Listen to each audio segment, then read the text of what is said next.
I.S.U.P.K under Commanding General Yahanna presents the official itinerary for the 57th Annual Lord's Passover.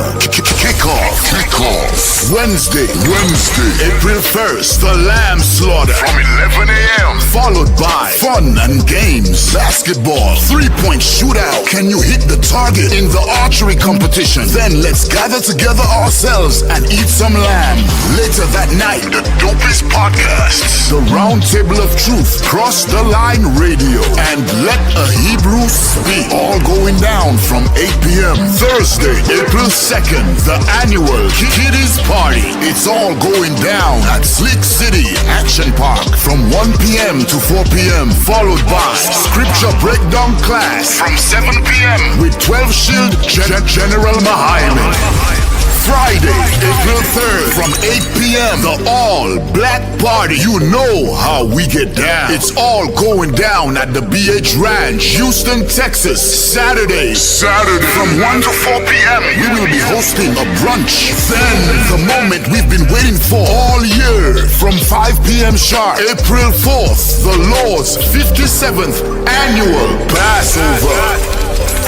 Followed by the Feast of Unleavened Bread. Sunday, April 5th from 7 p.m. The Passover and Feast of Unleavened Bread goes hand in hand, so don't miss it. Make your reservations, book your flights and hotels now. An entire week of activities for only $200. Go to ISUPK.com, pay your Passover fee now. Shalom.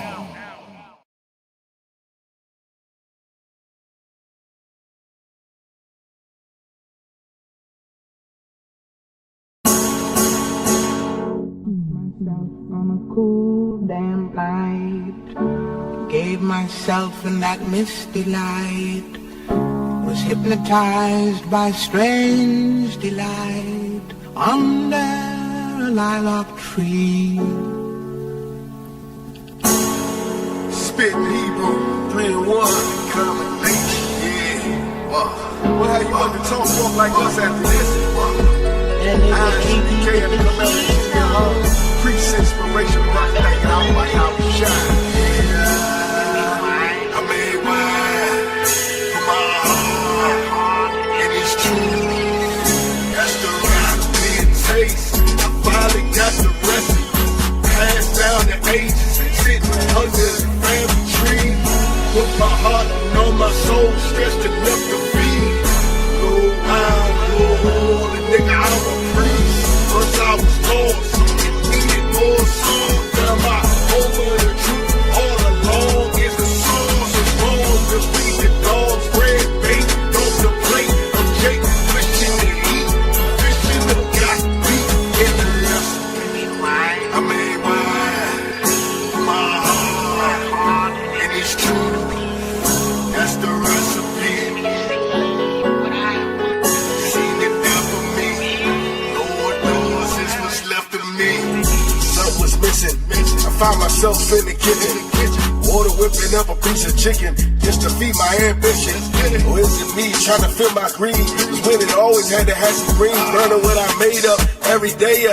Wasted eating, regurgitate. I had a taste for something different, wishing I knew it is. It had me on a mission, ducking state to prison, watching opposition on an expedition straight to perdition. For instance, full of capers often, 50 bands dashed to my apartment. You can spark, but they get to talking like Nintendo popping in the extra cartridge. Women hawking, best promoters. When she told her, framework golden, still void and couldn't feel that hole. Sex, money, weed, over and over. But hold up, wait, what's that aroma? Frozen up dawn and I'm getting warmer. Closer and closer, I came to the home of the truth. I'm smelling the smoke through my gullet. Order of blue house, I hopped out my garment. Look how my friends is falling. I've been anointed with oil, I'm putting this working. Touching blazing, breaking down and I'm serving. All the catering in Israel. The season all in the shoulder.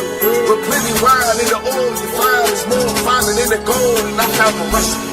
I made wine from my heart, and it's true. That's the rock being taste. I finally got the recipe. Passed down the ages, sitting under the family tree. With my heart and all my soul stretched enough to feed. Go wild, go hard, and nigga, I'm a priest. First I was lost, needed more songs. Now my whole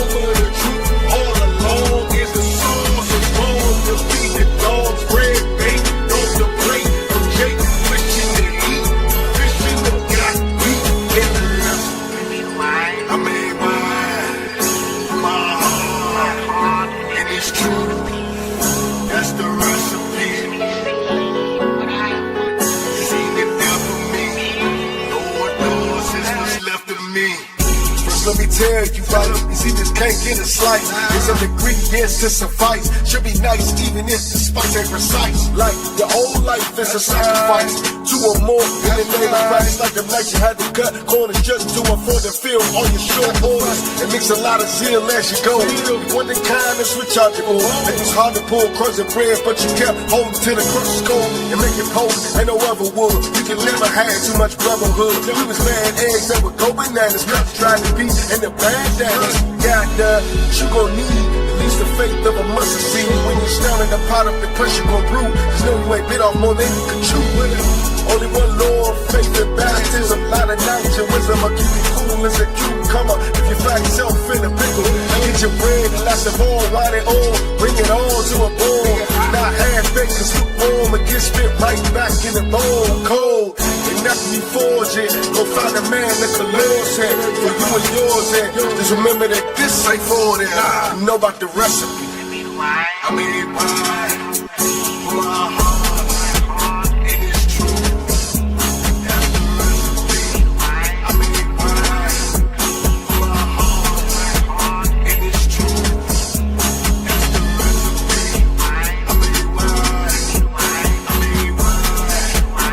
I mean, why? The recipe. I mean, why? For my heart, and it's true. That's the recipe. Wine from the line of tree. Put my heart in its recipe.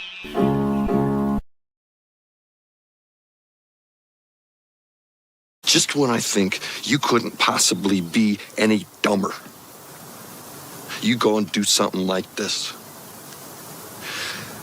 and totally redeem yourself. Ice raids crazy. Ice raids crazy. You've seen them ice raids lately. Ice raids crazy. They kidnap men and the ladies. Ice raids crazy. And separate them from they babies. Ice raids crazy. Ice raids crazy, tearing up dreams in the night, kicking down doors, flashing light, causing fright. Mama in the kitchen, baby crying in her arms. Agents storm in, yeah, they sounding their alarm. Who the real criminal when they snatching up the meek? Chains on the innocent, silence on the weak. They call it law, but I call it co-abduction. Ripping souls apart, yeah, that's government corruption. Land of the free, man, that's a contradiction. Cause freedom got conditions in its twisted jurisdiction. White man came, took the land, drew borderlines. Now they calling Mexicans illegal, that's another crime. Ice raids crazy, kidnapping in broad daylight. Separating families, that's wrong, it ain't right. Tears on the pavement, kids with no translation. America preach love, but they practice damnation. False news paint black and brown faces as a threat. But we the hardest workers, bleed sweat, living in debt. Building skyscrapers, mowing lawns and serving plates. The same ones they hate keep America great. It's hypocrisy with badges, patriot disguise. Call it national security, but it's genocide. Stolen land, stolen lives, stolen pride. The truth don't hide, it bleeds from the inside. Ice raids crazy. Ice raids crazy. You've seen them ice raids lately. Ice raids crazy. They kidnap men and the ladies. Ice raids crazy. And separate them from they babies. Ice raids crazy. Ice raids crazy, propaganda so sick. Fox News talking lies, playing politics. They say protect the border, but they guarding the ghost. From Tijuana to Texas, it's stolen land coast to coast. You can't deport the people from their native land when your racist flag flew in with a bloody hand. Cages and babies, what kind of nation is that? The cries echo loud, but they turning their backs. If the law is unjust, then justice ain't lawful. A badge on your chest don't make you Godful. They label them illegal, man, that word is obscene. Remember the first these were wigs and they called it the American dream. Ice raids crazy, it's a modern day lynch. History repeats, America don't flinch. Ripping roots from the ground, they call it immigration. It's really reincarnation of colonization. They say we all human, same blood, same beat, but they judge by the border and the color of your feet. No heart, no mercy, no ounce of grace. Just politics and fear in a racist face. From Rio Grande to the California coast, they hunting my people, good people, ghosts of the ghosts. Black and brown unity, we all grew up. If you don't like it, take your dog ass back to Europe. Ice raids crazy. Ice raids crazy. You've seen them ice raids lately. Ice raids crazy. They kidnap men and the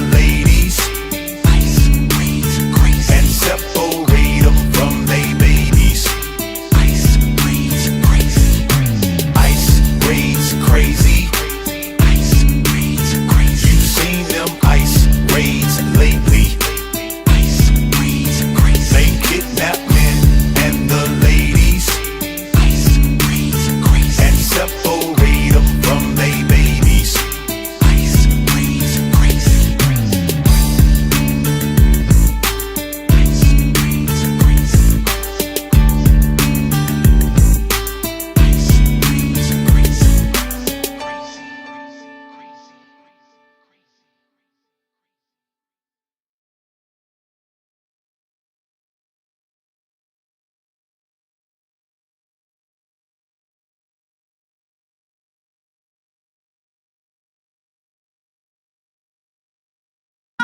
Begins well. Every time the moon and stars reflect the rain, our love begins well. You and I begin a sentimental game. Our dreams of clientele. Just as long as we're together. There is no place or time. Shalom, Yahanna, everybody. As we know, the Lord's Passover is not that far away. So ladies, you want to make sure you have your corsages in time, so don't delay. The red corsages are for our married ladies. The white corsages are for the single ladies. So make sure that you order yours today from our sisters over at Costly Array. And I pray that I see all of you at the Lord's annual Passover. Don't forget, order today from Costly Array. Just as long as we're together, there is no place or time. No time. Just as long as we're together, there is no place or time. No.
I.S.U.P.K under Commanding General Yahanna presents the official itinerary for the 57th Annual Lord's Passover. Kickoff. Wednesday, April 1st, the lamb slaughter from 11 a.m. Followed by fun and games, basketball, 3-point shootout. Can you hit the target in the archery competition? Then let's gather together ourselves and eat some lamb. Later that night, the dopest podcasts, the Round Table of Truth, Cross the Line Radio, and Let a Hebrew Speak. All going down from 8 p.m. Thursday, April 2nd, the annual Kiddies Party. It's all going down at Slick City Action Park from 1 p.m. to 4 p.m. Followed by Scripture Breakdown Class from 7 p.m. with 12 Shield General Mahayim.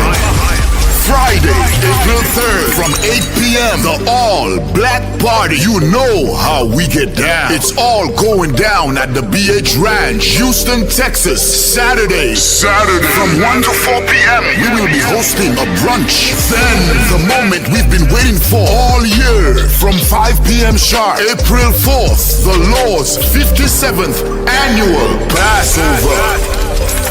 Followed by the Feast of Unleavened Bread. Sunday, April 5th from 7 p.m. The Passover and Feast of Unleavened Bread goes hand in hand, so don't miss it. Make your reservation reservations. Book your flights and hotels now. An entire week of activities for only $200. Go to ISUPK.com. Pay your Passover fee now. Shalom.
Stupid bitch. That's why you're a bunch of fucking criminals. Shalom, Israel. It's that time again. The I.S.U.P.K. under Commanding General Yahanna presents the Lord's 57th Annual Passover. That's right, the Lord's 57th Annual Passover, April 4th, 2026 in Houston, Texas. All black Hispanics and Native Americans are commanded to observe the Lord's Passover. This will be the biggest Passover to date. You do not want to miss this. Fresh lamb, fresh wine, and bitter herbs as commanded by the Most High. Only $200 per person ages 17 and up. The biggest event of the year. There is only one Passover, and it's under Commanding General Yahanna. See you there, Israel. Shalom. Nobody else there to compare to. Train for war, men of war, and warlike apparel. Prefer our leaders, can't get between us. Watch where you stepping.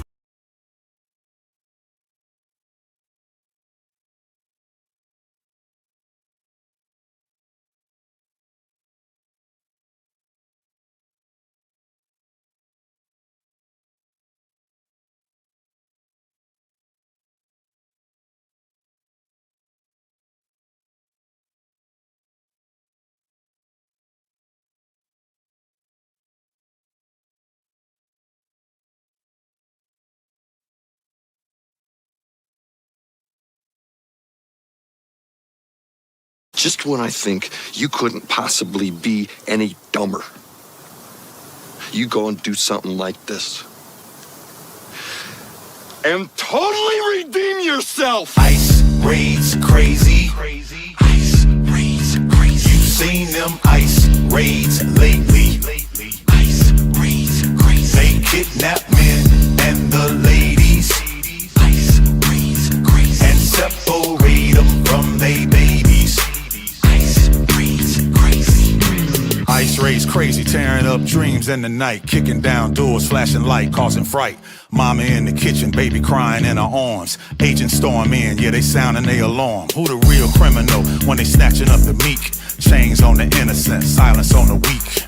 They call it law, but I call it code abduction. Ripping souls apart, yeah, that's government corruption. Land of the free, man, that's a contradiction. Cause freedom got conditions in this twisted jurisdiction.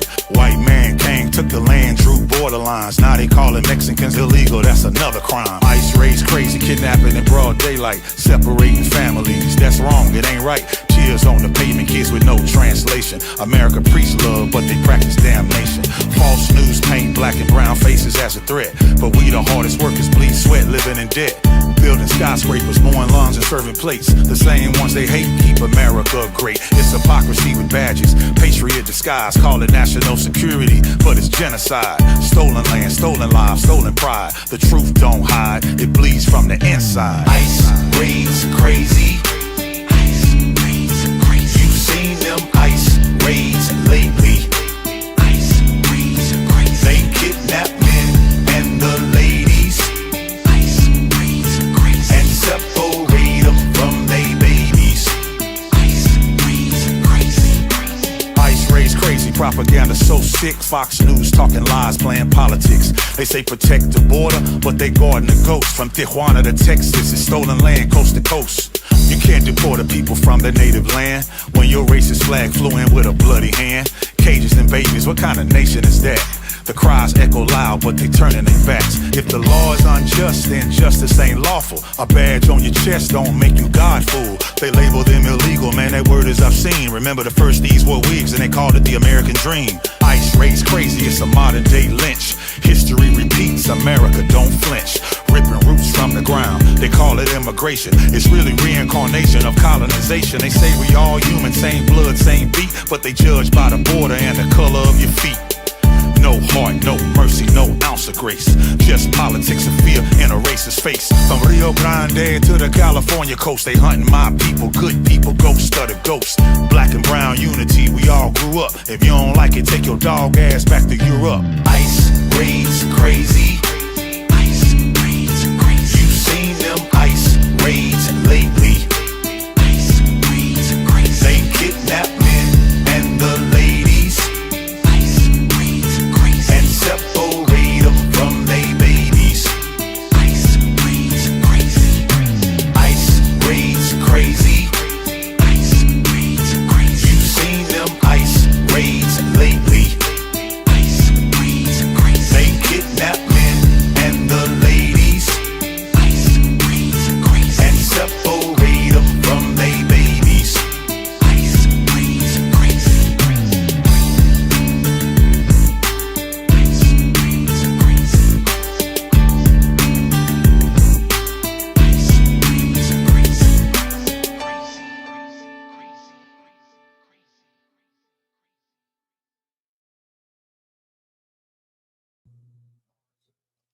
All right, let's go one more time. We're back. Good to go. That'll work then. That'll work. All right, like I said, I know I mimed it before. Those of you who could read lips probably know what I said, but Jeremiah Hyman going to be down here next Wednesday in DC. Next Wednesday, if you want to come on through, make your arrangements from now. You'll know Passover is April 4th, Houston, Texas. It's about, what, 3 weeks away maybe? 3.5 weeks maybe? Just about. Make sure you'll get everything ready. Let me do a test. Test 1 2 1 2. Let me know if you're hearing. I know we had some difficulty testing 1 2. Just type a 1 in there if you could hear. If you can't hear, we'll work it out. Type a 1 if you're able to hear. If anybody here. I don't see nothing yet, so I don't think anything going on now. We good? All right, no sweat. Questions off the break. All right, let's get that one from last week that we had finishing off with. I think Ecclesiasticus 32. All right, just until. Bukwash, if you get it up and running, just let me know. We'll swap it out. All right.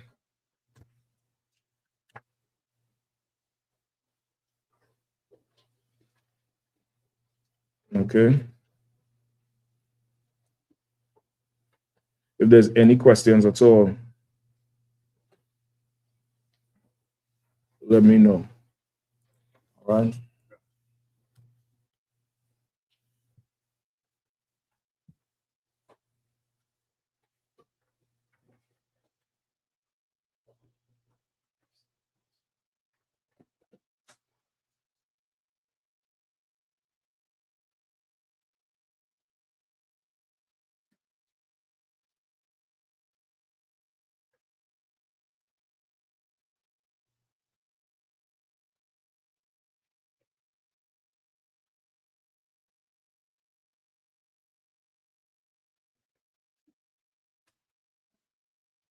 Anything else?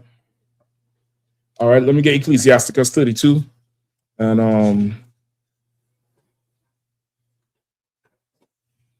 let's start at 1. All right, we'll run it through from verse 1 all the way down, all right?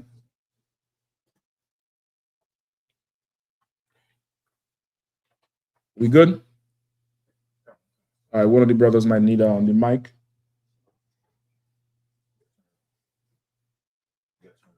Come on, Akim. Yo, what's going on with it today?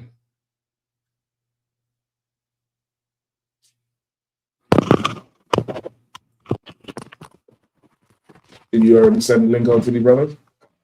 All right, no sweat. Ecclesiasticus 32. Unless anybody has any questions. Any? If not, let's go. 32 and let's start at 1. We'll run it down, all right? There's a book of Ecclesiasticus, chapter 32, verse 1. Mm-hmm. If thou be made the master of a feast, lift not thyself up, but be among them as one of the rest. Take diligent care for them. So sit down. All right, what does that mean? All right, this here, books like Ecclesiasticus, Ecclesiastes, Wisdom of Solomon, Proverbs, Psalms to a point is books that teach wisdom.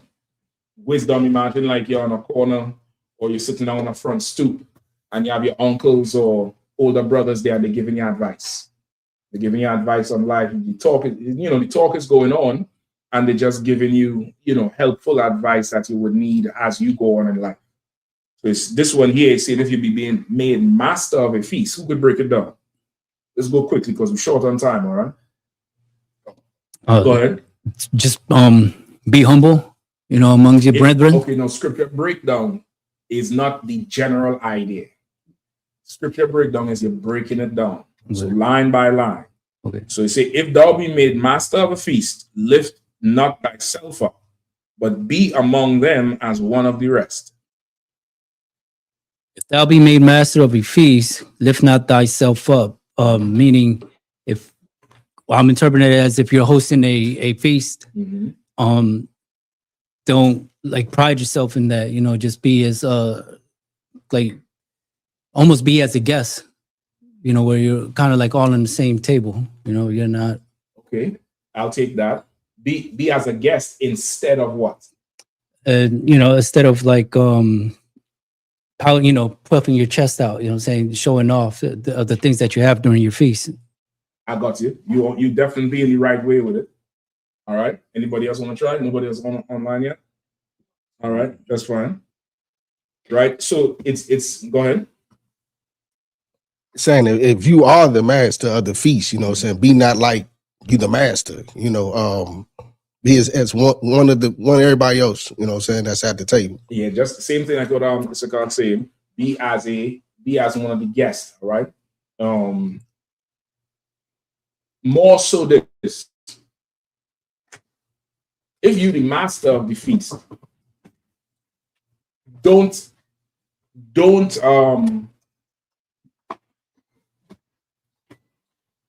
exalt yourself to the point where now everybody has to serve you because you the master of the feast. Instead of doing that, you do what?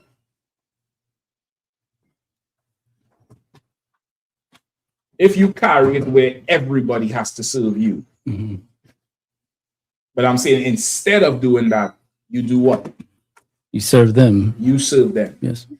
That's the spirit is trying to convey. Like you now be that servant. Like even in here, like I always tell you, sometimes we have students in here, they just starting to come to class.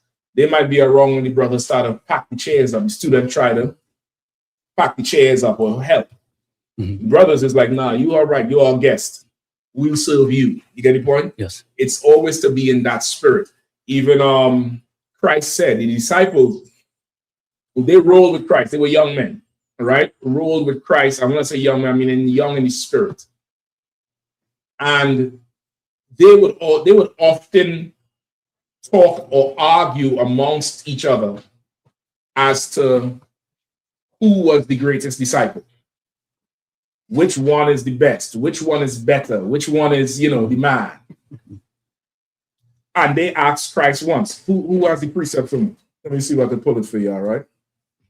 They would always ask, who is the greatest? All right, amongst you. Hold on, amongst you. I hope I have it.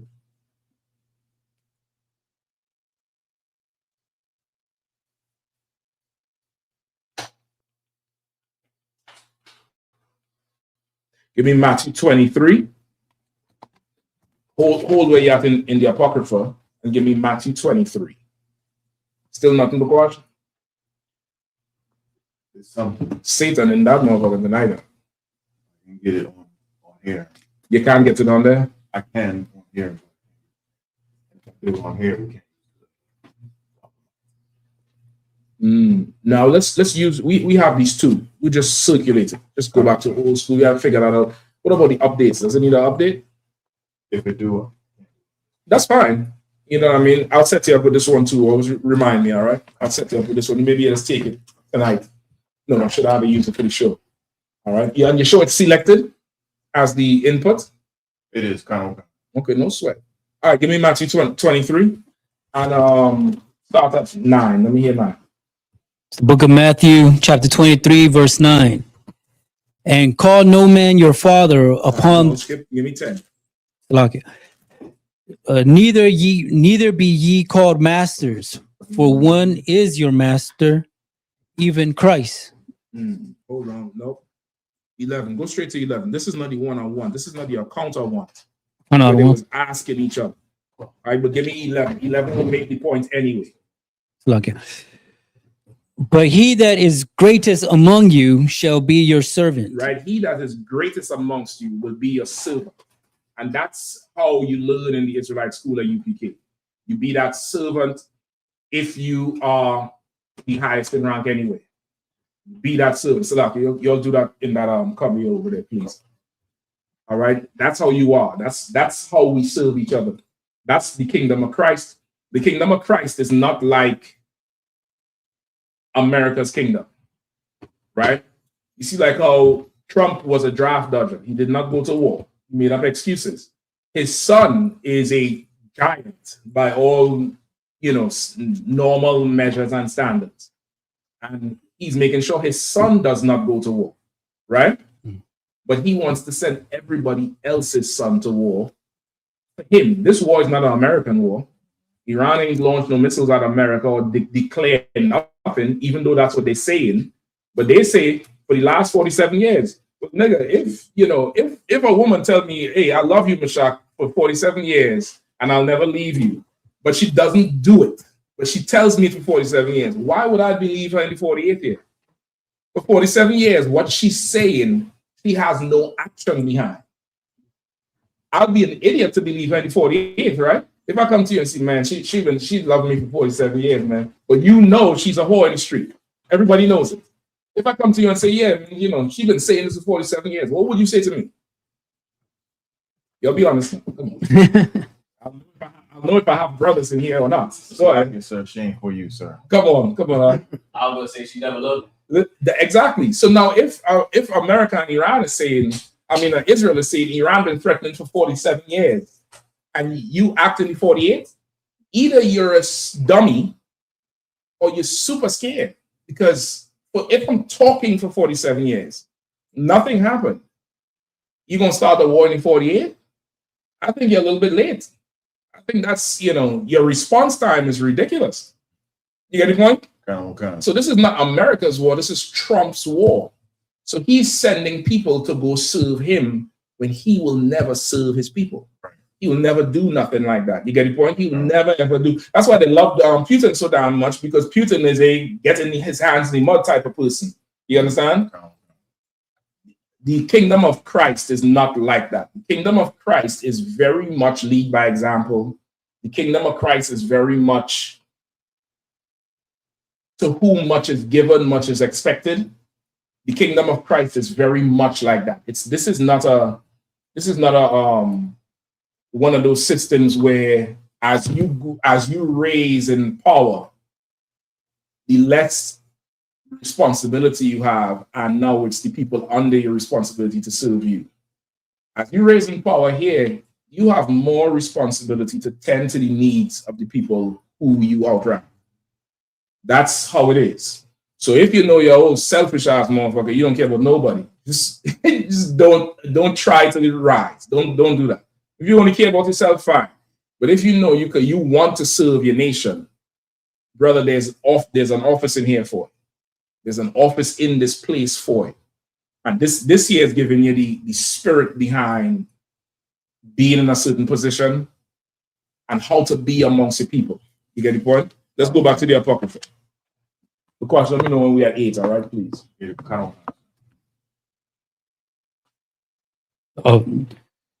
Is Ecclesiasticus chapter 32, verse 2, sir?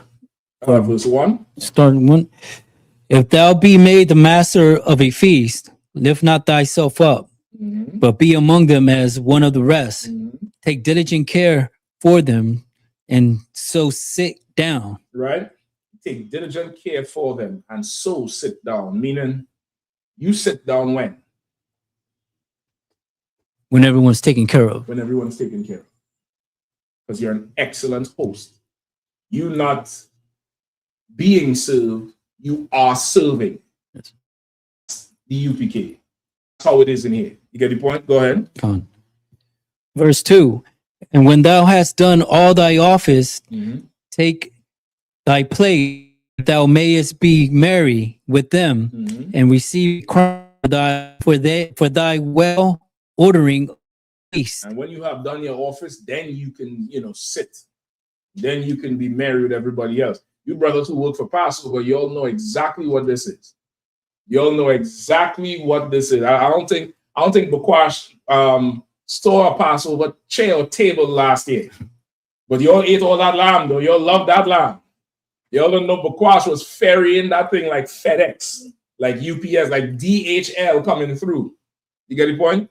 And brothers come in here and they work. Sisters too work. I can't even look over there because she's stuck behind them corsages. Not this year, sis. I'm relieving you all this year with that damn thing. You get the point? But you come, you work, you do work so other people could enjoy it. And it's a cycle because as you work, they enjoy, they're gonna grow. And they're gonna grow into the seat you're in, and then they will, and other people enjoy it. You get the point? That's how it is. Because if nobody works, nobody could enjoy it. Right. Which is why the Christian church is how it is, which is why the politicians is how it is. Nobody could enjoy it because none of them working. That Christy Nome, that brother ain't working a goddamn thing. Spent $200 million on. I couldn't believe it. $200 million, brother? Come on. It's like she spent it or her like agency? She was in charge of the agency. What's the difference? Don't try to save her now. She don't want to be saved. She don't want to be saved now. She don't want to be saved. $200 million on that commercial. One commercial. She could have just paid people to leave. That's 200 people could have get $1 million each to leave the country. That's what? 400 could have get what? 500,000 to leave? 800 could have get $250,000 to leave. You see where I'm going with this? If you really want people to self-deport, bitch, commercial ain't the way. Pay people to leave. You spend $200 million and still murder people and kill people. If you really wanted to serve, if you really care, you care about the American economy, you care about the American public. You also care about the immigrants to the country. Pay them to leave. I was going to blow this $200 million on one commercial if I gave you all 1,500 US, 2,000 US. What's the exchange rate in Mexico, El Salvador? Give me Mexico, El Salvador. Give me Venezuela.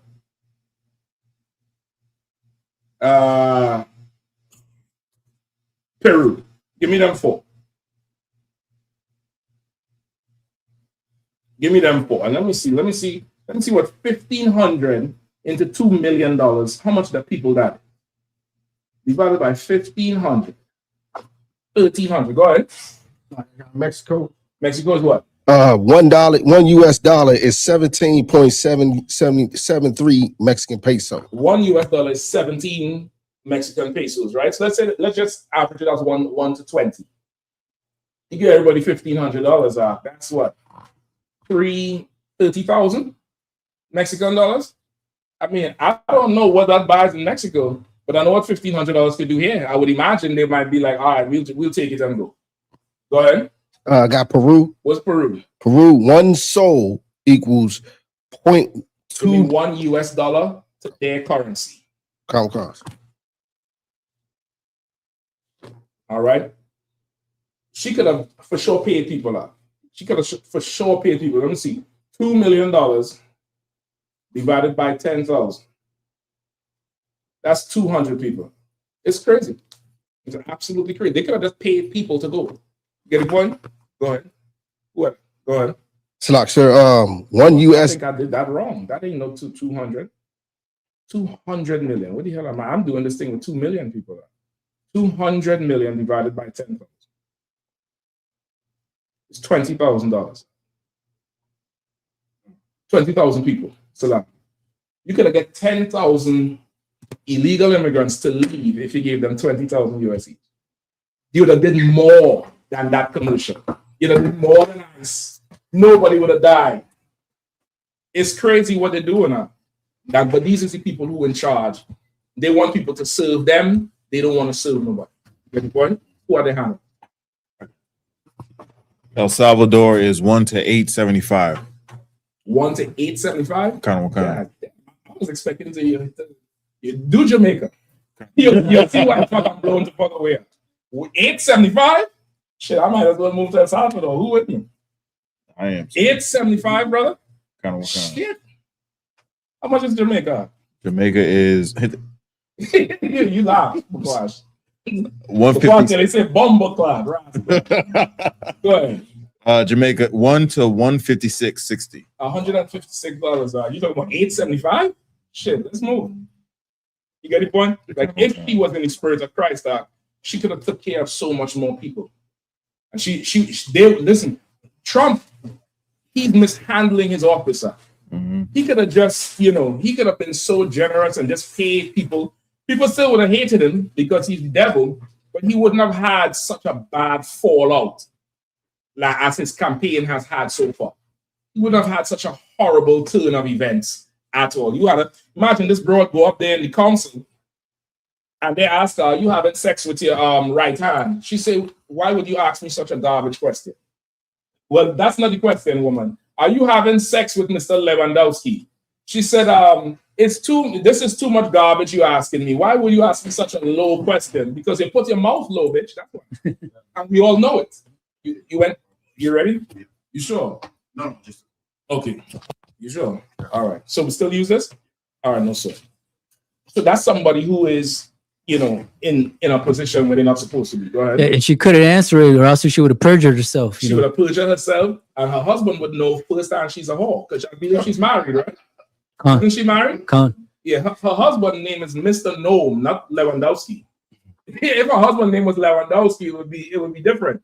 Lewandowski is the man who's the second in charge, and apparently they've been having sex from day one. Let's keep going. Book of Ecclesiasticus, chapter 32, verse 3. Speaketh thou art the elder, for it becometh thee, but with sound judgment and hinder. Read again from the top. Verse 3. Speak thou that art the elder. Speak. There's a comma right after it, so you stop right there. Speak. Thou that art the elder. For it becometh thee, but with sound judgment and hinder not music. Go ahead. Verse 4. Pour not out words where there is a musician, and shew not forth wisdom out of time. All right, what does that say? Go ahead. It's not for me. I was going to say something about verse 3. Yeah, this one right here in Hebrew Academy, the first time I ever heard the Bible say, look, while the music's on, everybody turning the music on, like, be quiet. Not so much be quiet. But, okay, this is, remember, you the master of the feast. So if you talk, what's happening? Everyone is more inclined to listen. So it's like, y'all ever heard Chris Brown talk about Kanye in that club? Okay, he didn't say it's Kanye, but everybody knows Kanye. He said he went to some club with this unknown celebrity, and the celebrity was there with him. He looked away to talk to some groupies. He hears somebody talking by the DJ booth. He turned around, and the celebrity who was with him is in the DJ booth. Stop the music and goes on this rant. And he says about 45 minutes, the certain celebrity is talking about everything and nothing. And people started leaving. He said the whole vibe was killed. That if that's not Kanye West, I don't know who the hell that is. I don't know who that. That's this. You get the point? If you have that thing up and people are enjoying themselves, don't make it about you. Not everything has to be about you. And that's what makes you a hell of a leader, because you concern with everybody else. And everybody else, if they're not silly, they'll know their benefit comes because you are in their corner. You understand what I'm saying? That's what this here is. Not so much more that when the music playing, don't talk. Because if that's the case, y'all can't talk. You understand? Mm-hmm. In the club, you can't go up in the air like this. You can't go do that shit. If you can't talk, you want to be able to go in her air and say something. She want to go in your air and say something. This is more so talking of in this position here. It's like, don't ruin it. Just let everybody have fun. Turn the music up. How many times you hear that? Somebody clap, turn the music on. Just turn it up. Play whatever. Just get the music going. Don't let the dead space end. A high holiday end. You'll salute. You'll stand up. With that, everybody clap it up. That music had a cue on. If this clap goes to this, and there's silence, you're killing it. People started to think about where they park, how to go home. You turn that music around. So, hey, what's going on, brother? You know, long I ain't see blah, blah. You get the point? You want to keep that going if you're in that situation. Go ahead. Start at 4 again, sir? Where we at? Where you at? 5. Did we do 4? You did 3, right? The same thing with him, not the music. Meaning, don't block the good time to happen. Don't do it. Just let it happen. All right, go ahead. Book of Ecclesiasticus, chapter 32, verse 4. Mm-hmm. Pour not out words where there is a musician, mm-hmm. and shew not forth wisdom out of time. All right, what does that say? Pretty much that you were saying, sir. Pour not out words where there is musician, so people are enjoying the music, mm-hmm. Don't cut it off with, your speech, Or if you're going to say something, remember it say, pour not out words. Mm-hmm. Versus what? Say something of substance. Don't just go on there and just to be heard. You coming to say something, say it. You see it every cookout. The man in Yahanna killed the music and he dropped something. And then the music come right back home. It doesn't kill the vibe. You get the point? Oh, but goddamn, brother, Trump stopped the music out. It's like people. Y'all know this nigga buy his cabinet member shoes. Y'all heard that? They say he's seen some of them with some of them shoes and say they're shit shoes and start ordering all kind of expensive $200 and $300 shoes for them. He don't ask them the size. And it's, I think, Marco Rubio or one of them. The shoes is obviously too small for him and he will not wear it. He comes in there wearing the shit to please Trump.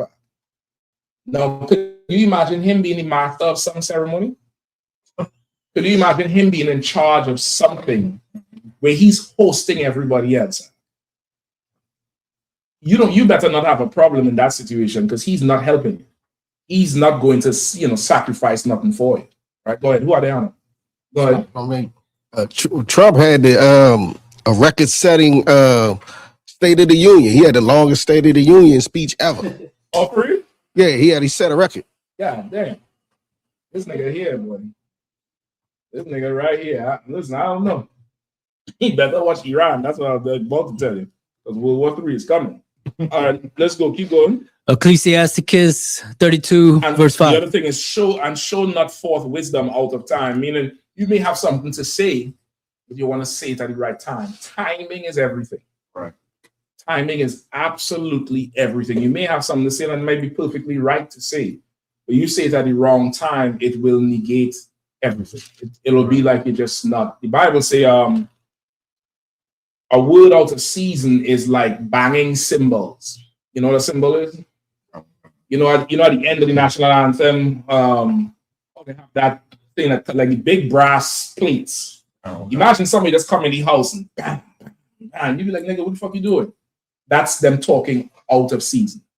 It's just noise. It's nothing. It's not going to land ever because you chose the wrong time to say what you had to say. Right? Where we at? 5? 5. Let's go with that. Ecclesiasticus 32, verse 5. A concert of music and a banquet of wine is a sight of carbuncle set in gold. Right? Read it one more time. A concert of music and a banquet of wine is a signet of carbuncle set in gold. All right. Come on, break it down. If you don't know what a signet is, look it up. If you don't know what carbuncle is, look it up.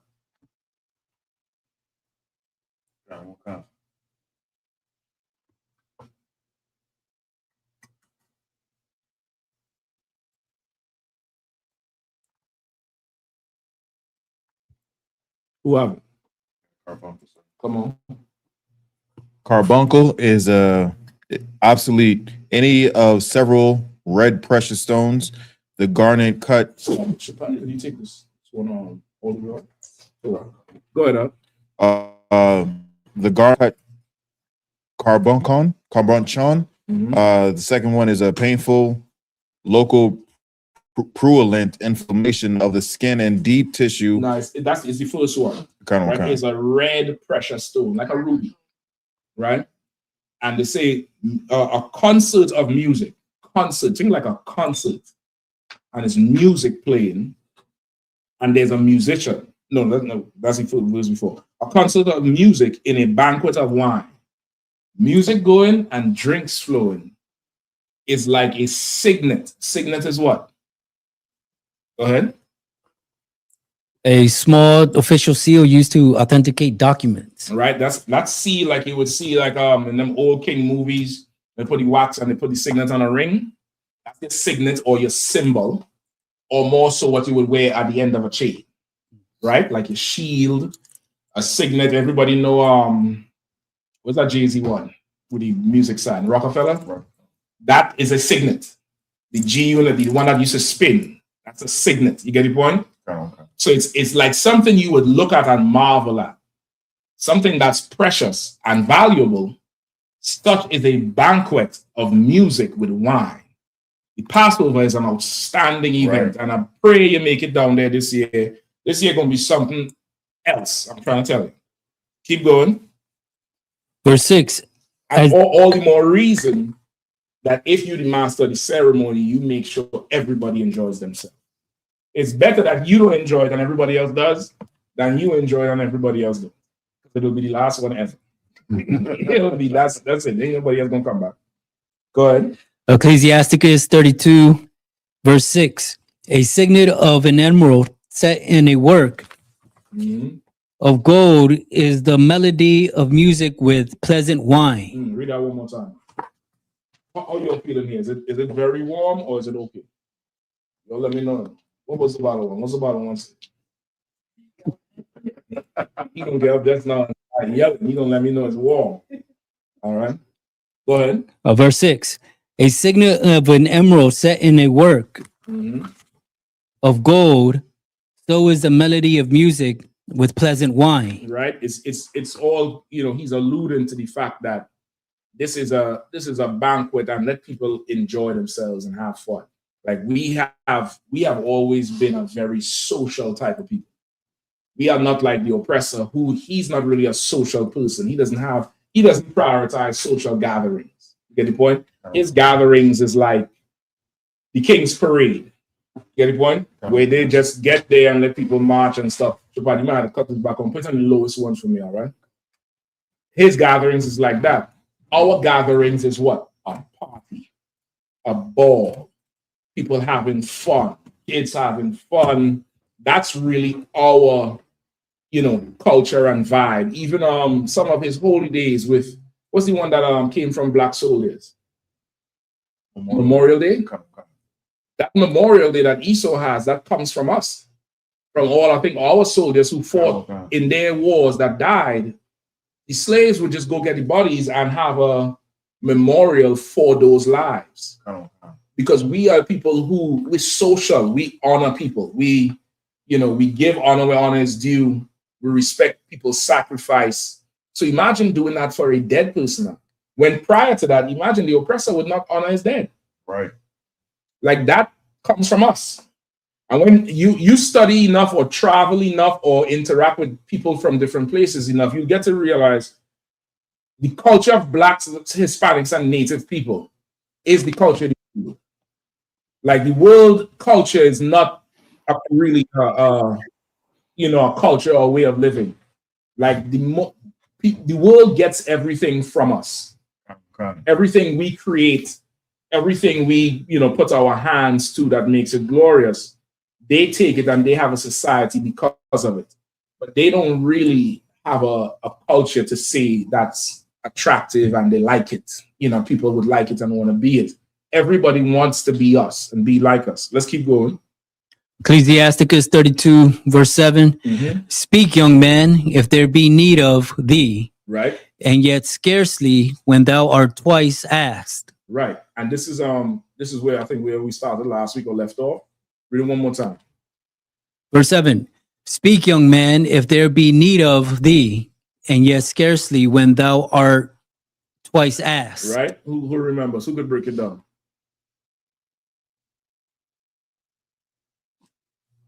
Go ahead, brother. So, Salak, I didn't see it. So go ahead. I'm gonna pass it my card. Go ahead.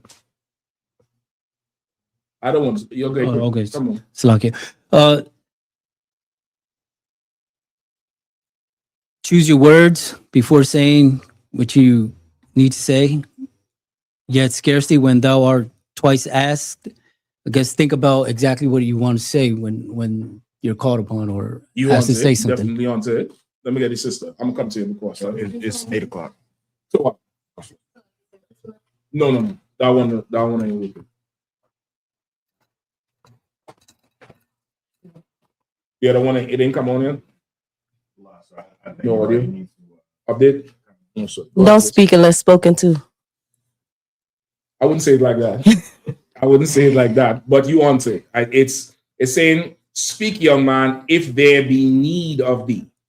Right? And yet scarcely when thou art twice asked. If there's need of you, meaning for there to be a need of you, somebody has to ask you. Somebody has to, hey, XYZ. So it's saying speak scarcely, meaning think about what you're saying, choose your words wisely. Don't use that as an opportunity to vomit on them your emotions for the last week.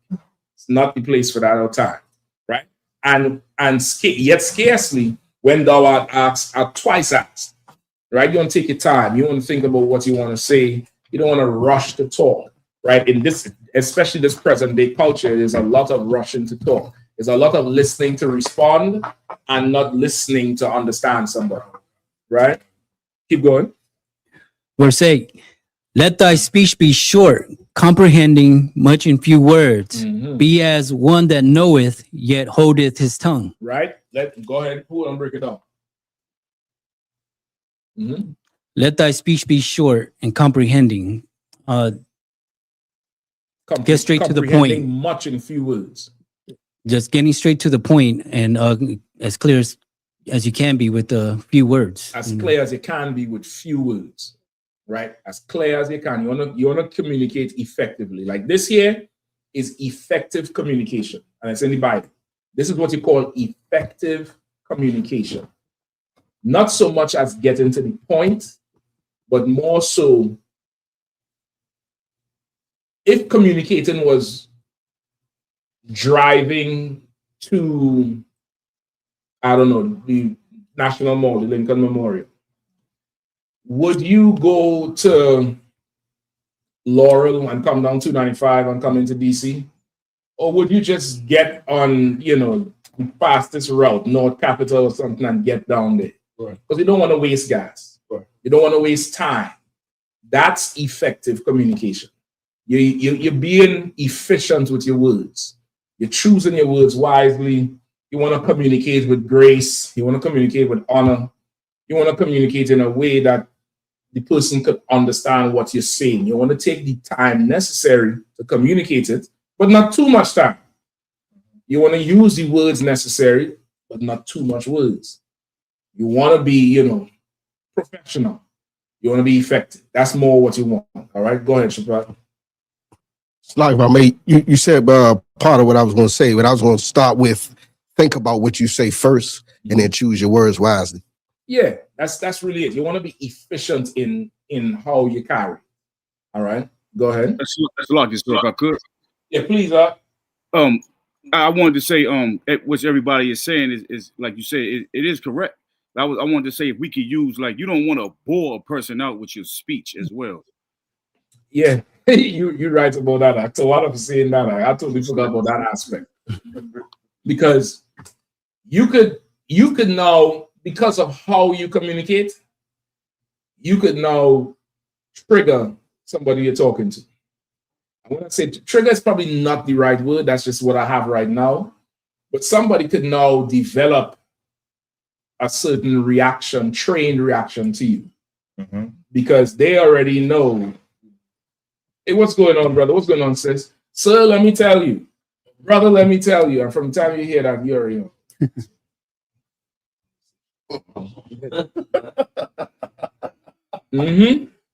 Oh, yeah? Are you there? Yeah, I'm here. Yeah, I'm still here. You still talking? God damn. It could be like that. You get the point? But that's because of how you always do it. You just run. And it's not the best way. It's not the best way to be. Now, there is times when somebody needs to just tell you everything that's going on. I'm not talking about that. I'm not talking about that situation at all. I'm talking about when you cannot communicate effectively. This is how you know when you can't communicate effectively. You could be running on and somebody's following you. And then you can have this type of conversation. XYZ is going on. Hold on. Wait. What's the person's name again? Okay, tell me that person did this. Okay, go ahead. Right, and ABC and XYZ and GHI, LMNOP. Hold on, wait. So the first person did this, and then they spoke to who? Once you realize every corner you take, you're dropping the person off. You need to stop. Every corner you take, the person is getting off. You're dropping them there. They can't continue with you. You need to work out how you speak. You need to work out, this thing. You have to help yourself, right? Or the person will help you. All right, keep going. Ecclesiasticus 32, verse 9. If thou be among great men, make not thyself equal with them. And when ancient... Didn't we finish all of 8? Read 8 again. Verse 8. Let thy speech be short, comprehending much in few words. Be as one that knoweth, yet holdeth his tongue. Be as one that knoweth, and yet holdeth his tongue. Meaning, you have a lot to say. You could say a lot about this thing, but you don't want to spill it every single time. Every single time you want to open your mouth to say whatever, you could be as one that knoweth and that holdeth his tongue. You get the point? Even though you know you're practicing restraint, you could sit on it. You could just sit on it for a second, and that's that. Practice some self-discipline. It works. It helps. Right? Go ahead. Verse 9. If thou be among great men, make not thyself equal with them. And when ancient men are in place, use not many words. Verse 10. Before the thunder goeth lightning. Now give me 9. 9 again, sir. Give me verse 9. Mine sharing all stuff. Breaking it down. Go ahead, brother. It's like this was on the verse before when you was talking about no one that knoweth and he hold his tongue. If I could give a shout out to newly raised Officer 5000 Officer Bakwashi. Oh, give me a He in the class, I know you know what I'm saying, when you say that, he pops in mind. And I know he knows just about everything, you know what I'm saying, but he rarely has to share it right there. He just lets everybody else answer questions. That's the advantage of holding your tongue. The advantage of holding your tongue, there's an old saying, it's better to, it's in the Bible too. it's better to stay quiet and everybody thinks you're wise than to open your mouth and remove all doubt. Sometimes you just sit there, somebody might be like, this is a wise motherfucker. Meanwhile, in your head could be Baby Sharka. You could be sitting down in United Nations Council, nodding at everything. Yeah, enriched uranium and something, and you're like, and you have a pensive look, your eyebrows perch, and they're thinking you formulating everything, and meanwhile you, Baby Shark, Baby Shark, you pick up a pen, you write it, what you say? And then you could open your mouth and sound like Melania up in there. And now you just remove all doubt that if anybody was wondering if you're foolish, now we know you're just a dummy. Right. And now they're begging you to keep your mouth shut. Just, stay quiet. Give them a pen and paper. Then write. Then draw. Right? Verse 9. Verse 9. If thou be among great men, make not thyself equal with them. And when ancient men are in place, use not many words. All right. What does that say? Mind your place. If thou be among great men, make not thyself equal with them. Mind your place and not If speak thou of be things. among great men, make not thyself equal with them.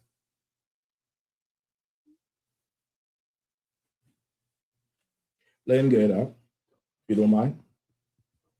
Go ahead. Concert, if thou be among great men, make not thyself equal with them, meaning that if I know I'm not up to their level, don't get to their level, for no reason. I would just be saying, just to them, it would be like word salad. It would just be straight nonsense what I would be saying, amongst them. I perceive you are right. I perceive you absolutely right. If you in a room, if you're in the company of men who far exceed your station, right?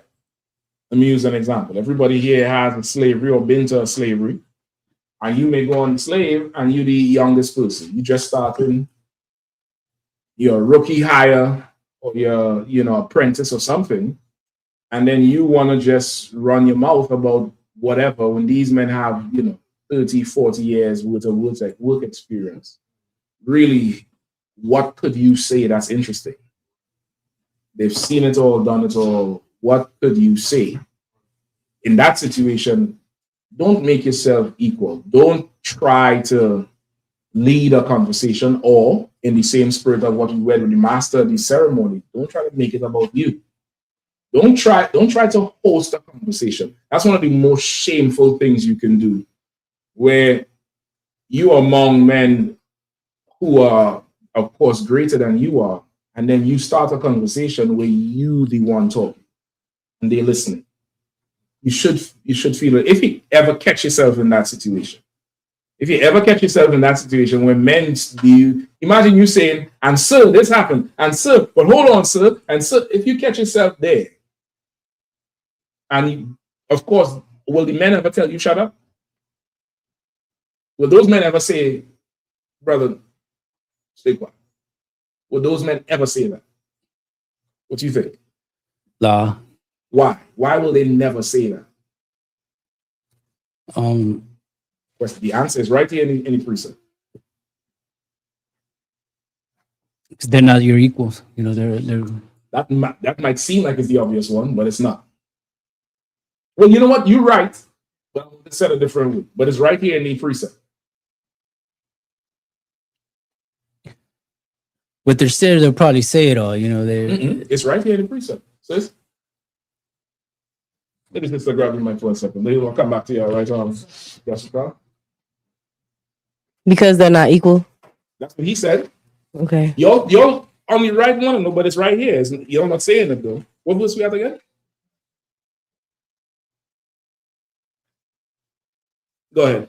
Yeah. We have verse 9, sir. Verse 9.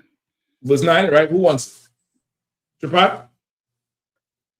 Because they're great men, sir. Because these are men greater than you. They're better than you. So they will never tell you shut up. They might think it, though. But they'll never say it to you. they would hope that you paid attention in class enough to correct yourself. Get the point? They'll hope that you pay, Salaki, sir. I apologize. I mean to be running my mouth so much. I apologize. And then because they're greater than you, what will they say? What will they say? After you don't say, oh shit, Salaki, so I need to be running my mouth. I don't want to talk all over you like that. What will they say? No sweat, no problem. Don't worry about it. No problem. Don't worry about it. What else? Anything else? Go ahead, sis. Real quick. Would they say that was once me I had to learn to? Or Well, they wouldn't even say that part. They wouldn't even say that then. Not even there, because that's in front of everybody. What will they say? I'll get to you. Come on, Bukwash. I've heard this before. God damn. You can't help yourself. It's all right. No, they ain't gonna even say that to you there. That's a private conversation. That's one-on-one after. It's all right, brother. Ain't no sweat. Go ahead. Yeah, so you said he punched you on your doctor. Go ahead. I was listening. Even though you correct yourself and it's obvious you was a little bit out of place, they are masters of the ceremony. Mm-hmm. They're there to serve you. You need an audience at this point. I'll be your audience. Go ahead, tell me what you said. Shit, I was interested in this shit. You didn't see I stopped talking, I listened to it. To make you not feel awkward. And you'll be like, man, it ain't even that heavy, sir. Something. No, come on. You get the point? This is a very classy environment. This is a very, think about that conversation in your house. Nigga, you always talking some old bullshit. You're lying. You know you're lying. Or, man, I ain't want to hear that. Something to disrespect you and make you feel so insignificant. This is not that type of place, even though you can overstep your line. You get the point? Okay. Let's keep going. Ecclesiasticus 32. You're going to feed Ragash now. He ain't going to pass that test. Every answer going to be food. Ecclesiasticus 32, verse 10. Mm-hmm. Before the thunder goeth lightning, mm-hmm. and before a shamefaced man shall go favor. Mm-hmm. Read it one more time. Count. Before the thunder goeth lightning, and before a shamefaced man. Let me go back to that verse before. Also, too, when in a time where you're around, great men, what should you do? What should the conversation be?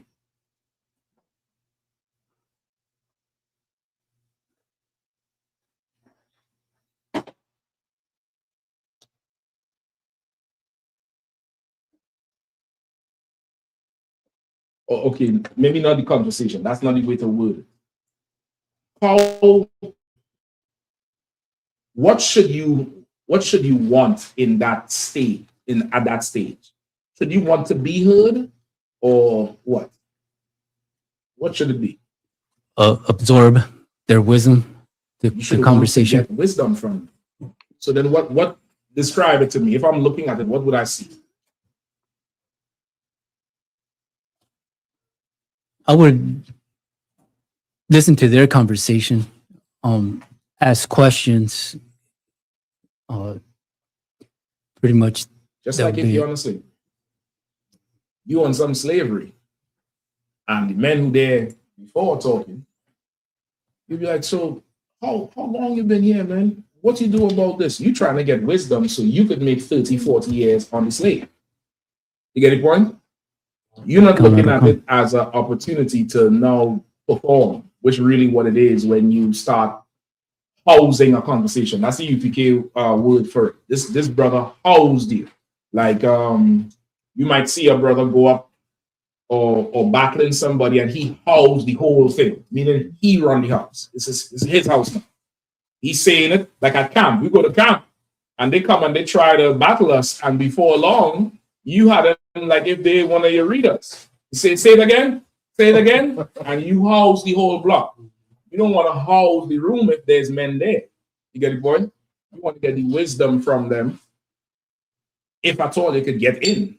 If at all maybe they may be listening to the music and enjoying the wine. You get the point? You want to choose the time. So if you don't mind, if you know, before you leave tonight, I wanted to ask you a few questions and pick your brain if I could. Salaki, blah, blah, blah. And you might say, all right, cool. So you know what? Check me back in 20 minutes. We'll wrap. Where you sitting over there? I'll come over there. You get the point? Go ahead.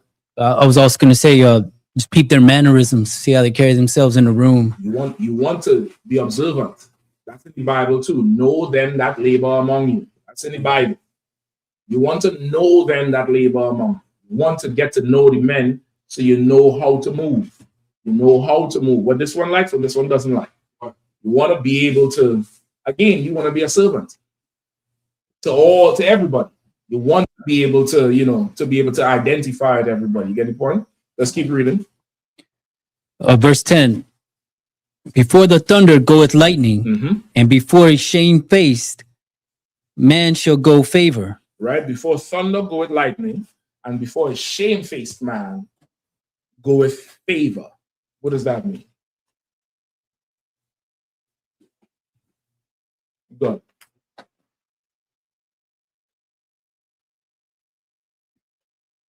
Before thunder goeth lightning, and before a shamefaced man goeth favor.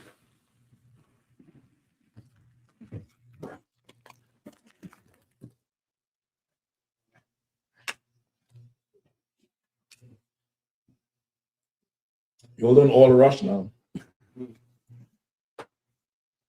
God damn. Shit. Come on, man. Go ahead. No, just sticking on the topic, though. But just sticking on the topic about, you know, just structure, order. I was gonna say the scripture is almost just really saying how order goes. Even nature, before thunder go of lightning. Before thunder get to speak, lightning going first. Stop right there. Now you see the approach Barak took? He's saying, okay, he taking a shot at it, but he watching the pattern of everything before. And then what he does understand is lightning and thunder. Before you hear thunder, there's going to be lightning. So you're already you're training your mind how to think and process the thing. Go ahead. Carnival concert. And before a shamefaced man shall go favor. So now, even if you don't understand that part, he knows this is the whole spirit of the thing coming down here. And before you hear thunder, you're going to see lightning. So go ahead. And before the shamefaced man, you're going to see favor. First Salakia. And before shamefaced man shall go favor. And it's sticking on the topic that we're going off of, them better men, those are the favor.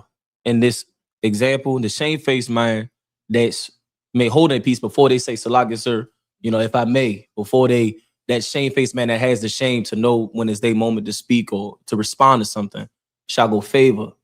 Is that what it's saying, sir? You on it. You on it. It's meaning a shamefaced man is favored. Meaning a brother who is humble, a sister who's humble. There's favor that goes to that person. That's how it's always been. The Bible says the Lord resisted the proud. The Lord hates the proud. He hates it. But a shamefaced brother or shamefaced sister, there's favor with them. Tremendous favor. So before a shamefaced man is favor, the favor comes to this person. You get the point? It's showing you how to be. And this person is going to be a master of ceremonies who knows how to serve, knows how to speak, when to speak. You can hold a tongue, who knows how to entertain men who are better than him. That's a very difficult thing to navigate in this world. Because this world teaches you what? What does this world teach you? Everybody's equal. Nobody's better than you. I'll take that second. There's something else that comes up first. You want to take a shot to what, Yahanna?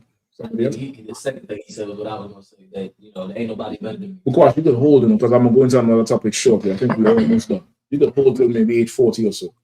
Go ahead. Who else want to try? Salakia, sir, if I could. Come on with it. I'm going to say, you could just say, you know, you got the freedom to say whatever you want to say, no matter what it is. That's what America pushes. True, but in terms of what they teach you to how you view yourself, that's basically the precept, not the precept. how I want to word the question. Go ahead. I won't say this necessarily it, but I guess one of those things that could happen or that we taught is that like I must be heard. Like one of the things that all of us was taught was that I know all of us that heard the phrase at one point in time, my opinion matters most. Or you have that part, not I must be heard, because there's absolutely a time you have to be heard. Okay. Because you don't want to use that as the answer because somebody might need justice. Okay. They have to be heard. Oh, okay. And sometimes hearing them is in the most inconvenient time. Like the you also the video where they brought the girl who said what she said. She doesn't like to be with her mother or something, and there was in some Christian thing, and they treated the girls. Whoever know what I'm talking about, look for the video. Martha, you're supposed to know. You know the videos. It's a video. The general played it on the radio show. It's a video. These Christian black women, and the girl said, I don't like my mommy. I like my stepmommy. Something like that. And brother, they went off on the girl. They basically called her a demon. Said they're gonna pray it out to her. And the mother threatened her on the camera. The mother said something like, "When we go home, how dare you do it? Because when we go home, I'm gonna deal with you." Stuff shit like that. I mean, you could see why the girl don't like the mother. You get the point? She needed to be heard of. Like that girl can't be silenced. How you gonna silence her? Right. You get the point? Right. So that's the last thing you said of more. My opinion matters most. It's more along that line. Okay. You got Yahanna? You want to retract it? You don't know. He said whatever. Try. Shoot to the dark. Must hit something. Go ahead. I was just gonna say like, be loud, be bold, no matter when or where it is. That's in the same vein of it. Let me crystallize it for both of you. Both of you was right. You are the best. Everybody else ain't shit. That's America. You are the best. Everybody else ain't shit. That's what America pushes. The hero in every American movie. Break it down. It's the same blueprint. Rebellious, breaks the rules, don't care about nobody. From Top Gun to Die Hard to whatever you want. That's the hero. Go ahead. And somehow they're still moral and everything. Somehow they still got morals. Some show I was watching. Oh boy, I wish I could remember this shit. Brother, we got to be about 20 minutes into the show. And this nigga done receive is the follow-up from Yellowstone. Because the one to Yellowstone. 1920. No. The new one with the son, he's a U.S. Marshal. I think Marshal is the name. Brother, the first 20 minutes, his homie, who was a soldier, Marine SEAL something, bring him stolen explosives. So he receiving stolen government goods to blow some trees up.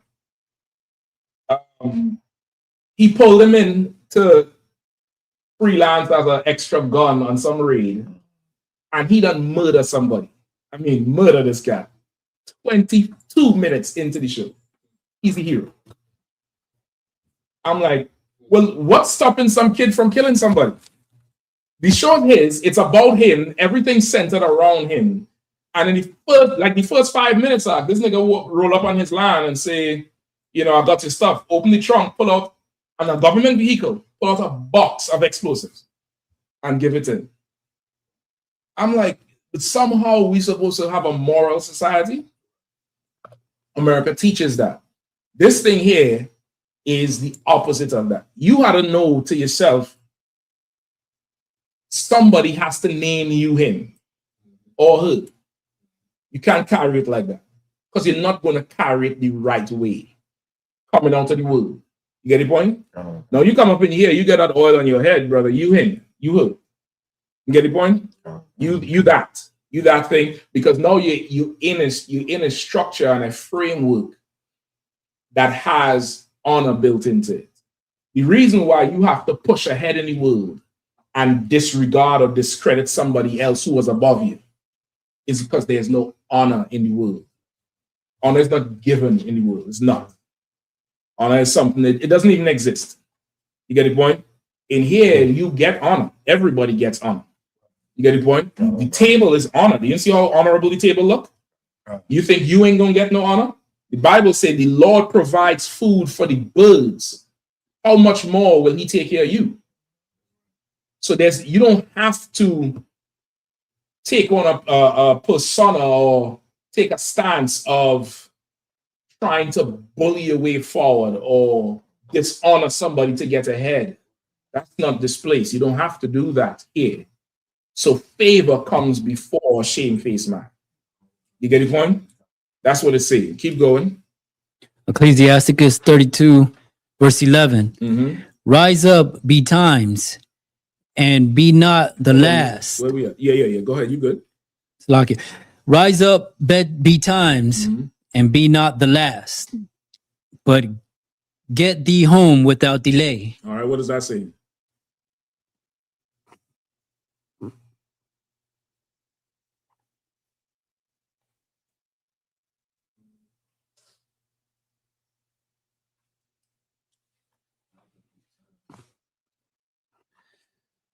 If I may, sir,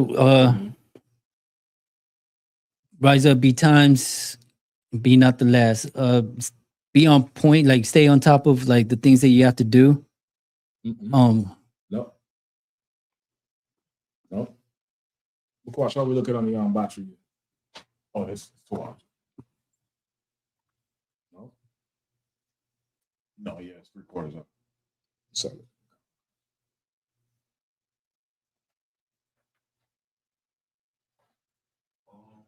What time we at? 8:29. Anybody?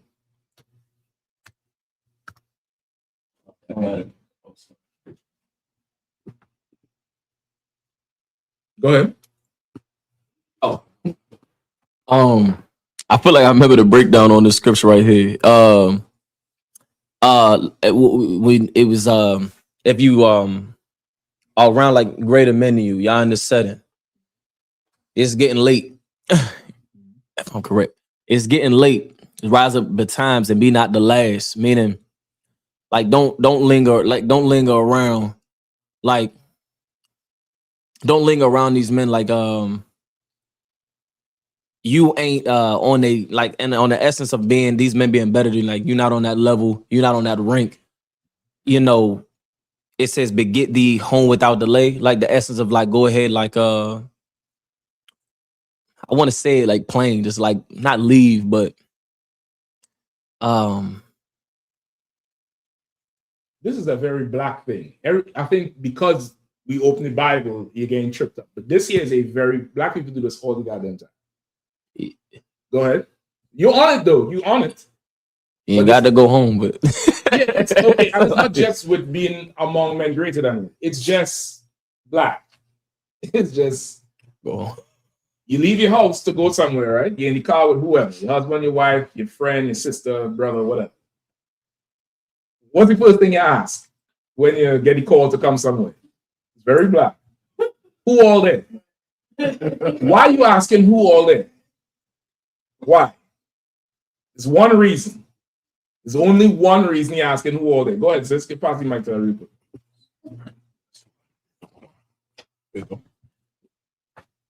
Go ahead. Come on. Don't worry, no shame. It's not you. I'm. You know why. I'm not saying you do that shit.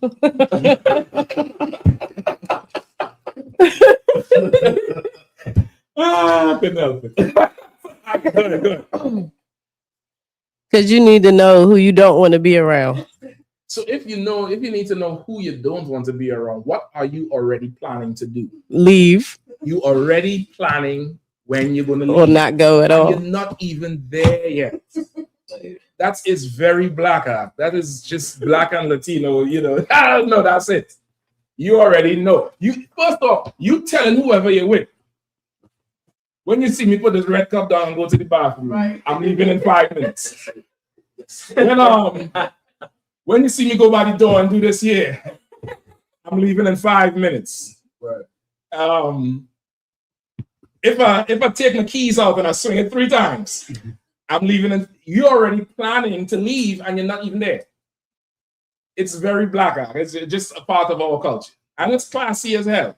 It might seem rude, but it's classy. It's saying know when to leave. right? So what does it say? Rise up betimes. Betimes means many times, right? When you're going out, as you go out many times you want to get up when it's time to go. You want to rise up betimes and be not the last. Don't be the person to close the door. Right? How many of y'all used to be in the club until the lights come on? Everybody. Until that was your young days. Until you get a little older, when you get fed up of the line, so you pay the extra money to go in on the upper door or whatever else they have, or you have some link that you don't do lines no more. And once the club get a little sweaty, you're ready to roll. Yeah. You're not staying in there till the lights come on and you seeing everybody coming out barefoot and drunk and shit. That's, when you was young and stupid. Once you got a little sense in you, you come out before the club lets out so you could leave the parking lot without, a beeline and without some, running over some drunk person. You're already out. You gone. You gone. You going home. You sleep. You heard what happened at so-and-so last night? Nah. But you was there, right? Yeah, I was there. I rolled out. Man, it must have happened after you left. Thank God. Thank the Lord. Betimes rise up, where we at, and be not the last, but get thee home without delay. Like, you go to a spot, you don't have to stay all the way to the end. There's a social hour, and then there's the time. Let me relieve the burden of this place. You get the point? Like, we've had enough. You don't got to, I got to stay till the lights come on. For what? You get the point? It's classy. It's classy. You come, you enjoy, you hug everybody, and you roll. What else does that do? You get people start to miss you. Man, stay a while. Come on. Now they're asking, you going already? Oh, come on, stay a while. You sure? I ain't want to. Yeah, come on, man, stay a little while. And still you're tying yourself. You're tying yourself versus what? What's the opposite of this? Oh, come on, sis. Come on. They want you to leave. That person is like, so what you about to get into? So when you heading after this? Oh, I wasn't going nowhere. I was just going to chill with y'all. Oh man, shit. You don't have. Oh man, you don't have to. I know, but listen, man. You're so cool. He ain't that cool. Versus this person wanting you to leave. You relieve yourself for the person quickly. It's considerate. It's a considerate thing to be like, okay, when do I get tired of company? Okay, it's safe to say they probably tired too. And it's not rude. It's just a classy way to be. So now, when you call and say, hey man, I was in the area. I was just swinging by checking to see you. So what's the response because you leave? What's the response? Come on, man, shit. Eve just put some beef on the grill over there. I just bought this bottle of Jack. I was wondering who was going to break it down with me. Versus when you don't leave, hey, man, I was in the area, son. What's the response on the phone? Oh, you around the house? You around there? Shit, man, we left this morning. Yeah, man. We in Atlantic City as you peer through the window. We in Atlantic City. That's you in front of the house. You have to see you on the camera. Yeah, nah, we ain't there, man. Ain't no sweat. Yeah, next time. All right, cool. Get the point? Like, this is just class. This is just having class and brotherhood. And it will extend the brotherhood if you could remember this thing. If you could remember it. You get the point? Oh, okay. Keep going. It's like Mafia got me the video. Okay, go ahead, play it. Oh, this is the one, brother. I think it's the girl in the sweater. You're already seeing her face. Just you see the face? And make sure the volume is up, all right? This one is rough, but To be here. Pause again. Now you see the formal wear, the broad in the back, and the girl in green. But they probably done broke her. So she's in the church spirit. This is some church. You see the glory and the fire up there on the screen? Oh. So they passed it to her in sweats. She ain't coming to church like she don't respect this place. And look, pull it back to her facial expression. Pull it back. All the way. You see that? She does not want to be here. She don't want to be anywhere close. Go ahead. To be here. They pause right there again. Besides this young boy, I'm not sure if this is a boy or girl next to him in the black, but there's no men in here. Notice you'll hear only female voices. Go ahead. I'm thankful for my stepmom because she's. I can't say that. But this is pause right there. This is they're supposed to get up there and say what they're thankful for. I think this is around Thanksgiving time. She said, I'm thankful for my stepmom. The brother in the backside to shake her head off the break, like, bitch, what is you talking about? Pull it back. Right there. She's. No, she's shaking her head. The girl stopped. Now, I ain't got no crystal ball, but why you think she paused and do this and grimace her face? Because the people in front start doing this shit here. If the woman in the back shaking her head, what do you think the ones in front of her do? They signaling to her. They start signaling all kind of shit to the girl. So she stopped. Go ahead. I can't say that. See?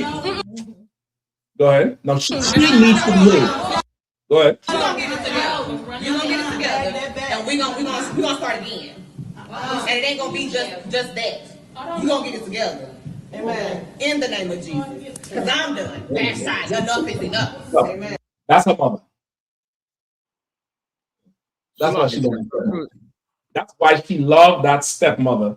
I'll give you one more. I'll come and tell you, Rod. No sweat. That's why her daddy loved the stepmother.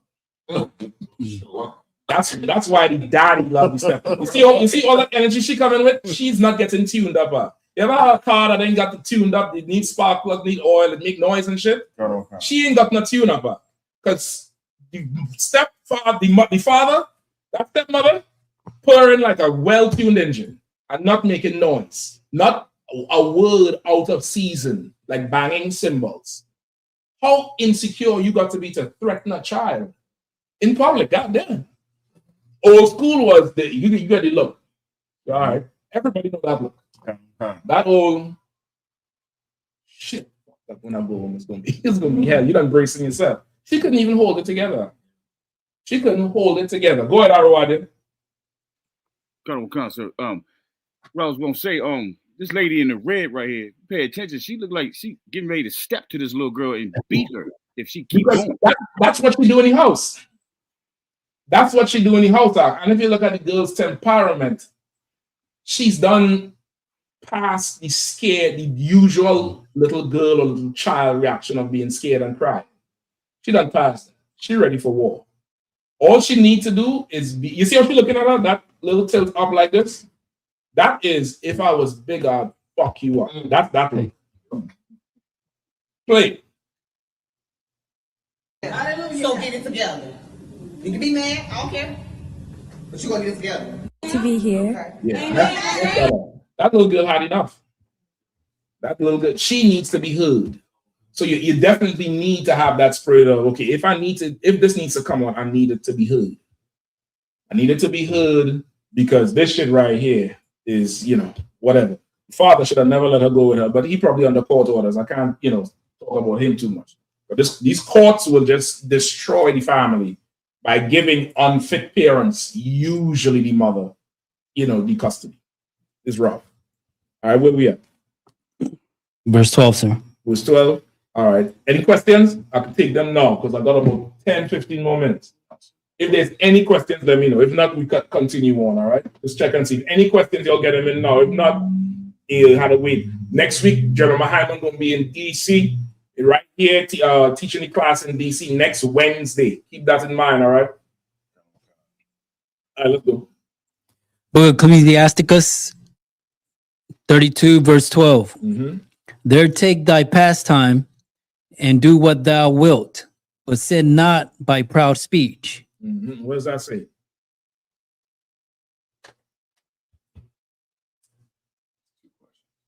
We got two questions. After this one, we'll take it, all right?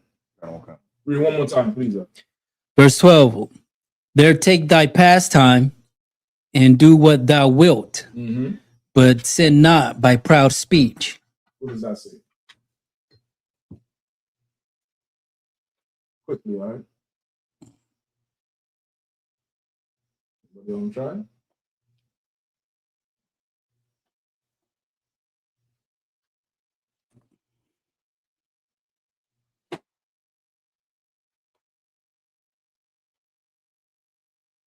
In your pastime, meaning in your spare time, you can do what you want. But don't sin by being proud. And it usually starts with what comes out your mouth. You understand? It usually starts with what comes out your mouth because that's what's in your mind. That's what all they say in your heart. Out of the overflow of the heart and the mind. It usually is that.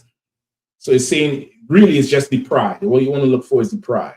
You want to remember that thing. You want to get rid of that thing from out of you. Like that is something that can cause you to be out of favor with your brothers, with your sisters, with the Lord. You don't want to be proud. You don't want to be proud. You want to be willing to receive. You want to, especially in here. Here you want to be more receiving. You know, your mind, want to have your mind ready to receive, not open, but ready to receive, like a receiver. Like a receiver, he's in position to catch that ball. He ain't necessarily always open, but he's ready to receive. You get the point? You want to be ready to receive it, because if you can't, brothers, it makes things difficult, unnecessarily difficult. And the reason you're not ready to receive it is why? Why are you not ready to receive? If I may say, because of your proudness? The pride is there. But what if I'm looking at it, what am I seeing? Or if you were to look at it, what would you see? In Gates for time's sake, this person is already carrying something. So they can't receive nothing. They can't catch nothing. They can't take nothing you're giving. But they're already carrying something. Because to them, this is most important. When this has to go, and that's the pride. Whatever they're carrying, it's traced back to some sort of pride. That should have to go. That should have to go, man. You got to be willing to receive. And it's very difficult sometimes to receive because where you thinking at is not where your solution is or the betterment is. You're not there yet. Somebody's trying to get you there. You can't see it. Brother, because you in here, you got to know where it's coming from is the source of life, is the source of it. So it should give you more courage now, more, it should be more easier to just lay this thing down. I don't need to deal with that. I already know. You get the point?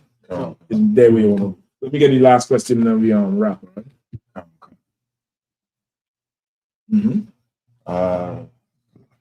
It's from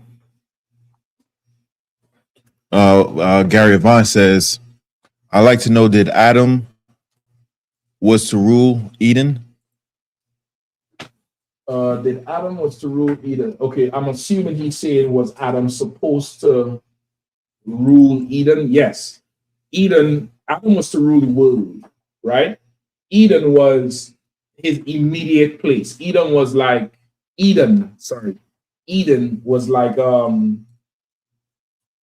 you want to understand it today, think the Pope in the Vatican. He's in charge of the Catholics all over, but the Vatican is his city, his immediate dwelling place. The Garden of Eden is the cradle of civilization, is the Fertile Crescent. That's the Garden of Eden that Adam and Eve inherited in the beginning. That's, you want to look at Iraq, Iran, Saudi Arabia, I think as far up as Turkey, to the utmost, eastern corner of Africa, where, that eastern piece, I believe that's where, what runs through there? The Nile? No, the Nile, the Euphrates, the Gihon, I forget which one. One of them is the same one that's renamed. I have it in my notes. Hold on. I might have it in my notes. Hiddekel. Which one is the Hiddekel? Is that the Gihon or the Python or something like that? Gihon and the Gihon. All right. I'm going to look it up for you. And I'm sure if I have it here or in another notebook. But it's those rivers, those four rivers that are mentioned in the Bible that encompass the land of Israel, the biblical land of Israel, is the Garden of Eden. All right, that is the Garden of Eden. Somebody could look it up. All right, and see exactly the 4. Hold on. I may have it in my notes. All right, but that's it. So yes, he was to rule Eden. No, you know what? Salaki, I'm mixing it up. Pause with me. Eden is the earth. The Garden of Eden is the Fertile Crescent, is that Middle Eastern region, that place where it's biblical Israel. The Garden of Eden. Eden is an old name for the earth. So yes, what you're saying is right. Adam was supposed to rule the earth, Eden. The Garden of Eden is like saying the cream of the crop, or the creme de la creme. The garden is like the best place on earth. That's what it's saying. The Garden of Eden is the best place on the earth, right? Because it's the Fertile Crescent, what they call the Fertile Crescent, which is that Middle Eastern region with all the oil and kind of minerals and all kind of shit over there. That's our land. That's what it is. The garden, that's the garden. What says the Garden of the earth, right? Somebody could look up the rivers. If not, I could get them for you maybe by next week. All right. So I got it. I have it, sir. All right, let me hear you. You got the Pishon. You got the Gihon. Pison, I think. Pison. That's how you say it, sir? Sluggy. I think it's Pison. Pishon. Pison. Gihon. Gihon, go ahead. Tigris and Euphrates. The Tigris and the Euphrates. One of them is the Hiddekel, because that's what you'll see in the Bible. Tigris River. Okay. Right? And that's it. Those 4, they all join almost like not a square, but a 4-sided. What's the 4-sided figure? What's called them things? I forget the mathematical name for it. But it's not a actual square, right? Not a perfect square, but those 4 make a 4-sided figure that border the Garden of Eden, which is the Fertile Crescent, which is really the biblical land of Israel, the biblical land, not that little piece of thing from 1948. All right? Okay. So if I could, real quick, they had a close-up on the Israeli army, and you know how they have a lot of countries have like their country on a patch on a uniform, like the flag, not but like the shape of the country. Okay. They have that where the rivers. The rivers. Okay, because now, and I say thank the Lord for the Israelite school of UPK and the command Yahanna. Because listen up, there was a time the Jewish man was just getting by with saying, I'm Jewish. I'm Jewish. And we had battles. I'm going to look for them old battles. A lot of them old battles get banned from YouTube because they didn't want the whole Jewish thing questioned. A lot of them get taken down, and they was at, 300,000-400,000 views strong. I'm talking about within 2-3 days. And they get taken down. And we would be at camp and what tribe you from? What do you mean? I'm Jewish. What tribe you from? Then they start coming out with this Kohen, which is their Yiddish for Kahan, which means priest. And there's no tribe named Kahan. Then they start saying, well, I'm a Jew. And then now you'll hear them saying, I'm from Ephraim, or I'm from, Naphtali or something. They'll start actually naming the tribes, because at first, all they knew was Jew. I'm Jewish. We'll tell them, listen, there's 12 tribes. You only tell me one. Which tribe are you from? They couldn't answer it. Then we start asking them, about what these scriptures mean, the land, this, that, the other. And they know if they continue representing themselves as just Jewish and on that little piece of land, that's not biblical. So now you hear them talking about the greater Israel. That's what Tucker Carlson was battling Huckabee about. The greater Israel is that biblical land. And it encompasses Iraq, Iran. That's why they're going at Iran so hard. Really, they want that land because somehow in their mind, they think that if they have a geopolitical control of the land, somehow that means a thing to the Most High in Christ. They're getting out. I don't know what they're fighting for. When Christ returned, you had to leave. It's an eviction. It's like, you boarding up yourself in a house saying you're squatting. When Christ returns, you're going to, you can fight all you want, white man. You're not getting the land. That's just it. So when you see that big one now, that's the greater Israel. That's the new thing they're pushing, because all the hard work the UPK done did to question them and make them answer. That's why younger Jewish people try to pull away from the religion, and they'll tell you they're not really Jewish anymore because it doesn't make sense. They'll tell you it because they're listening. They're listening and they're realizing, hold up, that shit is not making no sense. What then black men saying is making sense. So they're gonna put that greater Israel on their thing, right? It don't matter. They can put the whole world on the chest. They're going into sleep. They're going into chains. Go ahead. Khan. And Shu Somerville asks, can you break down fasting, please? Fasting. Give me afflict thy souls in Isaiah. Give me this one comes out not but by prayer and fasting.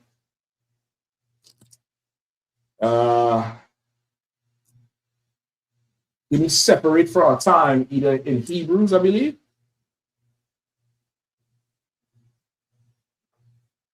Quickly.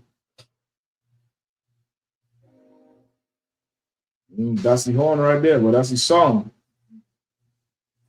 I believe it's Hebrews. Right? Fasting, typically, fasting is good for your soul. It's good for your spirit. Right? Because why? If you could deny yourself what you need to survive, how much more can you deny yourself from something you don't need, like cigarettes or weed or too much alcohol or women, if you're a brother who can't control yourself, or men, if you're a woman who can't control yourself, or anything, whatever it is, you might need to fast to deny your body the things it needs so that you can gain better control of yourself from denying yourself from the things you don't need. All right, who holding what? I got Matthew 17. Give me 1 second, Arwadi. Go ahead. It's Matthew chapter 17 and 21. Howbeit, this kind goeth not out, but by prayer and fasting. Right? This is the disciples. The disciples was asked, they went to try to cast out the demon and they failed. They couldn't do it. Christ had to come and Christ said, listen, man, how long must I suffer you all? Let me handle it. Christ went and handled the business. So afterwards, just think like they are camp and they're battling some demon and they cannot defeat this person. This person would not stop talking, would not yield. Christ had to go in there and handle that. So they afterwards they talking and say, listen, Salaki, so how is it that we wasn't able to do what you did? And he's told them, he's like, listen, this type doesn't come out but by prayer and fasting. Hold on, skip up a little bit more. What are you saying? Were you at 17 on what? 17 and 21. 21? Saying from 19, sir. Yeah, go ahead, 19. Verse 19. Then came the disciple to Jesus apart and said, why could not we cast him out? And Jesus said unto them, because of your unbelief. For verily I say unto you, if ye have faith as a grain of a mustard seed, ye shall say unto this mountain, remove hence to yonder place, and it shall remove, and nothing shall be impossible unto you. Right? And nothing shall be impossible to you. Christ was frustrated with them. Further up, you'll see where he called them. He said, oh, faithless and perverse generation. Because he's like, I'm teaching y'all with me. I'm raising the dead and shit. You losing a battle? You're sinning. You get the point? It's like that. It's like he's saying that to them, oh, faithless and perverse generation. And you ain't where you're supposed to be because you really don't believe what you claim to believe. You teach them. Y'all, they're battling, but you ain't really believe this thing, or else how could this demon beat you? Right. He said, listen, y'all ain't beat this thing because of your unbelief. And the unbelief give me some forms of unbelief just before we go. Two more minutes.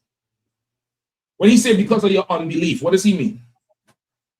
Does he mean that they didn't believe the Jews are black? What could it be? I'll get it for time's sake. Your unbelief could be a brotherhood. Your unbelief could be brotherhood. You understand? Your unbelief could be tithes. Your unbelief could be God ain't gonna kill me for a little bit of pork, like the Christians say. You get the point? Every compromise you make knowing better, you don't believe this shit. You don't believe, like Akkad have this song, Captain Akkad was down here last week. He has a song, brother, where he said, if you can't go to him and him alone, you ain't in this shit for real. And it gets skipped over. I forget which song it is. The line is in my head. but it gets skipped over because that is usually the crux of it all, of the end all and be all of everything. It's usually that thing. And that thing, it communicates your unbelief. It communicates this thing. Not calling for counsel. You really don't believe that the counsel can fix your problem. Or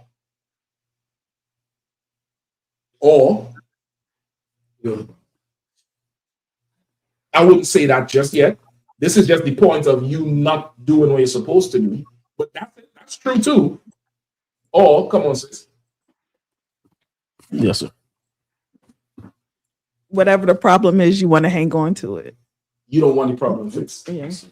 Either you don't want the counsel to fix it, or you really don't want the problem fixed. You want to be busy like you're fixing the problem. Right. I'll just handle it.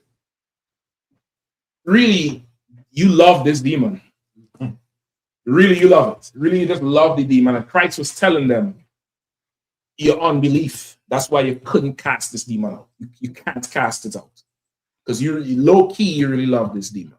He said, but nevertheless, howbeit, this particular demon only comes out by prayer and fasting, meaning they really wasn't strong enough to handle it anyway. But he said it because he saw something in them. And sometimes that happens. Sometimes you're already seeing something that is like, what the hell is this shit? Tighten that thing up. Nevertheless, this thing here, I'm supposed to handle this one.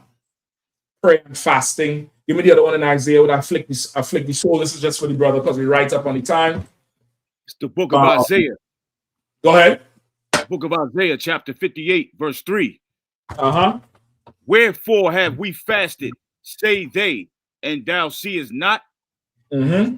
Wherefore have we afflicted our soul, and thou takest no knowledge? Behold, in the day of your fast, ye find pleasure and exact all your labors. Right. Fasting is afflicting your soul.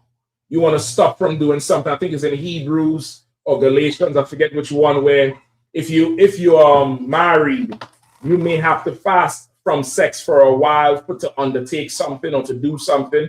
You could do that, but you have to talk with your husband or your wife about it. You can't just withhold from them, due benevolence. That you can't just do it on your own. So you could fast from a lot of things. You could fast from food, you could fast from water, you could fast from food and water. You could fast for 24 hours, or you could fast for 12 hours. You could fast for days. What you want to do, get counsel on fasting first. That's the first thing. Get the counsel. From there, you'll get everything else. Because sometimes medically you can't fast. It's just, but you could do something else. And you'll find out that in counsel. Some people can't fast medically. It's just, they're going to fall out on the street somewhere and crack their head. You get the point, just cut off their situation. Get counsel on what to do, and you take your fast on, and you commit to it. And I can tell you straight up and down, brother, fasting makes you a titan. It turns you into something else. If you're doing it, and you're doing it in the sincere way, and you're doing it for the right way, and praying to the Lord to strengthen you up, it'll do something to you. So fasting is very good. It's healthy. What was this question again? How do you fast? Okay, break down fast. Right. So that's what he would do. Is to make you stronger spiritually. All right. To deny yourself and to yield to something else. That's what fasting would do for you. All right. With that, pass over the priest and officer Shabbat. This is a big salute. All right. Go, Carlton. Then I say mighty, which means to stand. With a courtesy salute to the teacher. Men of Israel, Mount Shabbat. What? Yahweh Matar, son, which means to turn. Sisters, you may stand. We'll give a courtesy salute to the sisters. Men of Israel, Mount Shabbat. Mike, what?